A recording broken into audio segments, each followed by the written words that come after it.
आम महोत्सव 2022 के शुभारंभ के अवसर पर मंच में उपस्थित मेरे साथ उपस्थित प्रदेश की कृषि मंत्री श्री सूर्य प्रताप शाही जी, उद्यान, कृषि विपणन और निर्यात प्रोत्साहन विभाग के मंत्री श्री दिनेश प्रताप सिंह जी, प्रदेश के मुख्य सचिव श्री दुर्गा शंकर मिश्र जी, कृषि उत्पादन आयुक्त श्री मनोज कुमार सिंह जी, प्रमुख सचिव उद्यान श्री राजेश कुमार सिंह जी, आज के इस आम महोत्सव के उद्घाटन कार्यक्रम में उपस्थित सभी हमारे किसान बंधु और इस क्षेत्र में काम करने वाले सभी उपस्थित बंधुगण, भाइयों बहनों, मैं सबसे पहले आप सबको उत्तर प्रदेश के इस आम महोत्सव कार्यक्रम शुभारंभ के आयोजन में उपस्थित होने के लिए प्रदेश शासन की ओर से आप सबका मैं हृदय से स्वागत करता हूं। ये मेरे लिए अत्यंत महत्वपूर्ण क्षण है जब 2 वर्ष के पश्चात आम महोत्सव के कार्यक्रम को हम इस भव्यता के साथ आयोजित कर पा रहे हैं। हम सब जानते हैं कि विगत 2 वर्षों के दौरान पूरा देश और पूरी दुनिया इस सदी की सबसे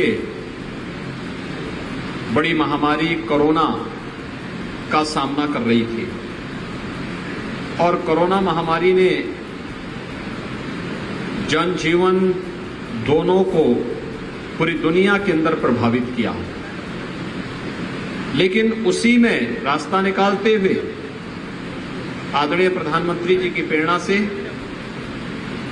हम सब ने जीवन भी बचाया और जीविका को भी बचाने के लिए बेहतर प्रयास किए। आज एक आम महोत्सव 2022 उसी श्रृंखला का एक हिस्सा है। मैं इसके लिए आयोजकों को हृदय से धन्यवाद देता हूं। भाइयों बहनों, आम की जब बात होती है तो मुझे लगता है कि हर भारतवासी, नहीं तो उत्तर प्रदेश के अंदर हर उत्तर प्रदेश का वासी आम के गुणों से भली भांति अवगत है। आम की बात होती है तो जब वो छोटा होता है उस समय से लेकर के चटनी से लेकर के अचार से लेकर के उसका मुरब्बा हो या फिर आम रस की बात हो या फिर पके हुए आम को खाने का अपना आनंद, अपने आप में हर व्यक्ति को एक पूर्ण आहार प्रदान करता है आम। अनेक प्रकार के विटामिन का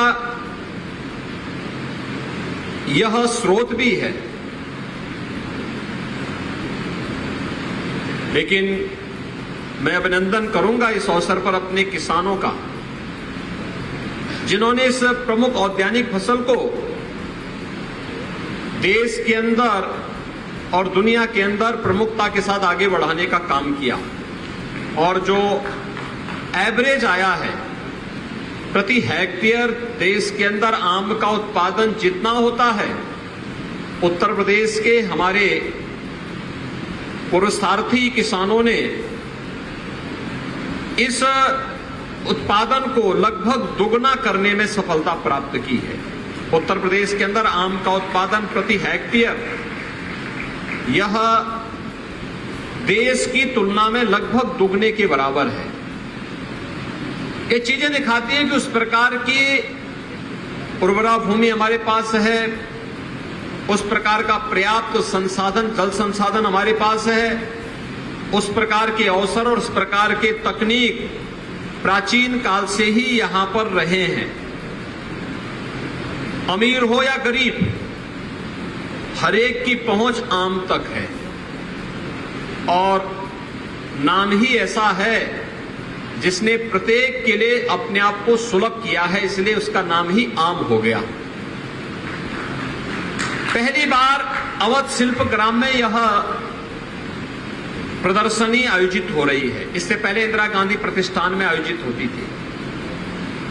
उससे हटकर के एक प्रशस्त जगह हो, जो हमारा बागवान आए, किसान बंधु आए, उनके लिए प्रशस्त जगह मिले, उन्हें सर्दी गर्मी बरसात बिना किसी इसकी परवाह के बगैर हर सम विषम परिस्थिति में यहां पर कार्य करने का पूरा अवसर प्राप्त हो सके और अपने उत्पाद को प्रदेशवासियों के सामने प्रस्तुत करने का अवसर भी प्राप्त हो और एक स्वस्थ प्रतिस्पर्धा के लिए वे अपने आप को तैयार कर सके, यह अत्यंत महत्वपूर्ण था। और आज यहां पर अवध शिल्प ग्राम के कैंपस में इतना भव्य आम महोत्सव का कार्यक्रम आज यहां पर शुरू हो रहा है, जो अगले 4 दिनों तक निरंतर चलेगा। इन 4 दिनों में यहां पर आने के लिए व्यापक प्रचार प्रसार की आवश्यकता होगी और उद्यान विभाग से मैं कहूंगा कि सूचना विभाग के साथ बैठ करके, मीडिया के साथ बैठ करके इसको और तेजी के साथ आगे बढ़ाने की आवश्यकता है। दूसरा, अवध शिल्प ग्राम परंपरागत प्रदेश के उत्पाद की एग्जीबिशन समय समय पर लग सके। कभी आम का हो, कभी आंवले का हो, कभी अमरूद की एग्जीबिशन लगे, कभी केले की एग्जीबिशन लगे। उत्तर प्रदेश के अंदर अलग अलग औद्यानिक फसलों के साथ साथ कृषि विभाग के द्वारा भी पैदा की जाने वाली उपजों की प्रदर्शनी का भी यहां पर एक केंद्र बिंदु बने। मेरी इच्छा थी मैं हर एक स्टॉल पे जाऊं, लेकिन समय की बाध्यता थी, इसलिए हर एक जगह नहीं पहुंच पाया। लेकिन एक कमी जो मुझे देखने को मिली, वह आम तो मैंने देखे, लेकिन ऑर्गेनिक आम अभी तक यहां पर देखने को नहीं मिला और मुझे लगता है कि इसकी डिमांड भी ज्यादा होगी। मैं वही पूछ रहा था कि हमने उपज तो बढ़ाया, एक्सपोर्ट बढ़ाने के लिए डिमांड और सप्लाई के बीच में बेहतर समन्वय बनाने के साथ ही उस उत्पाद की समय पर उपलब्धता और उसकी क्वालिटी को ध्यान में रखते हुए, बहुत बार होता क्या है, जब हम केमिकल फर्टिलाइजर ज्यादा उपयोग करते हैं तो वह एक्सपोर्ट होने के पहले जो तमाम प्रकार के टेस्ट से उसे गुजरना होता है, वहां वह फेल हो जाता है और उसके बाद हमारा जो उत्पाद होता है वो रिजेक्ट हो जाता है। हमारा प्रयास होना चाहिए कि अभी से हम तैयारी करें। मैंने देखा कि एक बहराइच से आई हुई यहां पर एक बागवान ने 1 वर्ष के अंदर ही आम की फसल लेना प्रारंभ किया। अगर 1 वर्ष के अंदर आम की फसल ली जा सकती है, थोड़ी सी तैयारी हो, और तीसरे साल में वह आम अपनी पूर्णता का परिचय देते हुए पर्याप्त मात्रा में फल देने की तैयारी करेगा। लेकिन उसके लिए उस प्रकार की व्यवस्था करना और प्राकृतिक खेती के साथ जोड़ने का जो बृहद कार्यक्रम कृषि विभाग के द्वारा प्रारंभ हुआ है, उद्यान विभाग उसके साथ भी अगर जुड़ जाता है तो मुझे लगता है कि इसको हम लोग बहुत अच्छे ढंग से अगले 1 वर्ष 2 वर्ष के अंदर हम अपने प्रोडक्ट को इस बारे में कहने की स्थिति में होंगे कि यह एक ऑर्गेनिक प्रोडक्ट है और हमें बीज से लेकर के इसकी तैयारी करनी होगी। बीज से लेकर के और आम के वृक्ष तक या किसी भी वृक्ष के, किसी भी फलदार वृक्ष के खड़े होने तक और फिर फलों के आने से लेकर के उस बाग से लेकर के बाजार तक हम उसे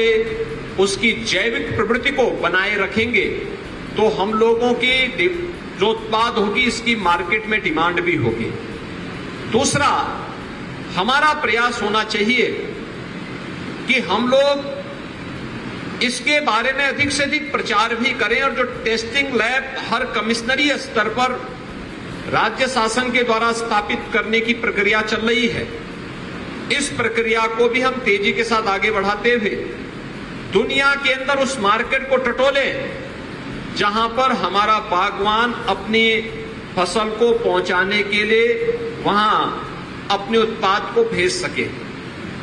इसके लिए प्रदेश सरकार ने और केंद्र सरकार ने अनेक कार्यक्रम बनाए हैं। जैसे प्रधानमंत्री जी की इजराइल विजिट के दौरान इजराइल के सहयोग से हम लोगों ने प्रदेश के अंदर बस्ती और कन्नौज में 2 सेंटर ऑफ एक्सीलेंस स्थापित किए थे, जो बहुत अच्छे काम कर रहे हैं। बस्ती में औद्यानिक फसलों के लिए है और कन्नौज में सब्जी आदि के लिए वहां पर इस सेंटर ऑफ एक्सीलेंस काम कर रहा है। यहां पर प्रदेश के अंदर जितने भी कृषि विश्वविद्यालय हैं, हॉर्टिकल्चर भी उसका एक भाग है। एक डिपार्टमेंट अपने आप में एक फैकल्टी के रूप में वहां पर हॉर्टिकल्चर भी काम कर रहा है। जितने कृषि विज्ञान केंद्र हैं, उन सभी कृषि विज्ञान केंद्रों में भी हमारे पास हॉर्टिकल्चर के विशेषज्ञ होते हैं। केवल उनको आपस में जोड़ने की आवश्यकता है और उसे हम ऑर्गेनिक रूप से नेचुरल फार्मिंग के साथ जोड़ करके उसे आगे बढ़ाने का कार्य करेंगे तो इसके बेहतरीन परिणाम आ सकते हैं। दूसरा, केवल फसल लेना ही नहीं, हम उसे फूड प्रोसेसिंग के साथ जोड़ेंगे तो वह उसके दाम को कई गुना बढ़ाने में मदद करेगा। और समय आ गया है कि हम परंपरागत फसल को आगे बढ़ाने के साथ साथ फसलों के विविधीकरण की तरफ भी जाएं और साथ साथ औद्यानिक फसलों की तरफ अगर हम आगे बढ़ते हैं तो इससे किसान की आमदनी को कई गुना बढ़ाने में भी हमें मदद मिल सकती है। मुझे पूरा विश्वास है कि उद्यान विभाग आधुनिक तकनीक को अपनाते हुए जो वर्तमान में अभियान चल रहे हैं, राज्य सरकार ने बुंदेलखंड को पूरी तरह ऑर्गेनिक एग्रीकल्चर के साथ उसे जोड़ने की प्रक्रिया के साथ जोड़ा है। अगर उद्यान विभाग भी उसके साथ जुड़ता है और वहां पर किसानों के प्रोत्साहन के लिए उस प्रकार की स्कीम लेकर के आती है तो उससे किसान प्रोत्साहित होगा। बुंदेलखंड जैसे क्षेत्र में प्राकृतिक खेती आज की आवश्यकता है। हम तकनीक के साथ उसे जोड़ेंगे, ड्रिप इरिगेशन के साथ जोड़ेंगे, नेचुरल फार्मिंग के साथ जोड़ेंगे, टेस्टिंग लैब स्थापित करते हुए विश्वविद्यालयों को उसके साथ जोड़ेंगे। बुंदेलखंड के दोनों कमिश्नरी में, झांसी में केंद्र सरकार के द्वारा केंद्रीय विश्वविद्यालय है और बांदा में राज्य सरकार के द्वारा संचालित कृषि विश्वविद्यालय है। हर जनपद में 1 या 2 कृषि विज्ञान केंद्र पहले से संचालित हैं, यानी ये पहले से कार्य कर रहे हैं। इसके अलावा कानपुर में एक कृषि विश्वविद्यालय पहले से कार्यरत है। इसी प्रकार से अयोध्या में कृषि विश्वविद्यालय कार्यरत है, मेरठ में कृषि विश्वविद्यालय कार्य कर रहा है। इन सब की सेवाओं को जोड़ करके अगर हम एक साथ मिलकर के कार्य प्रारंभ करेंगे तो बेहतर परिणाम हम दे पाएंगे। दूसरा, इसको फूड प्रोसेसिंग के साथ जोड़ करके भी जितनी भी फसल पैदा होती है, जितने मार्केट की आवश्यकता है, नागरिकों की आवश्यकता है, उतना मार्केट में उपलब्ध कराना, शेष की प्रोसेसिंग के साथ उसे जोड़ना जिससे किसान को अच्छा और अधिक समय तक दाम मिल सके। उस दिशा में अनेक उत्पाद इससे बन सकते हैं और किसान को हम ज्यादा लाभ इसके माध्यम से प्रदान कर सकते हैं। मुझे बताते हुए प्रसन्नता है कि भारत सरकार के द्वारा एक मेगा क्लस्टर आम का लखनऊ में स्वीकृत हुआ है, जिसमें अगले 5 वर्ष के अंदर 100 करोड़ रुपए भारत सरकार खर्च करेगी और उत्तर प्रदेश में लखनऊ के आम को भी हम लोगों ने काकोरी ब्रांड के रूप में देश और दुनिया के सामने प्रस्तुत किया है। काकोरी देश की स्वाधीनता आंदोलन का एक प्रमुख केंद्र बिंदु रहा है।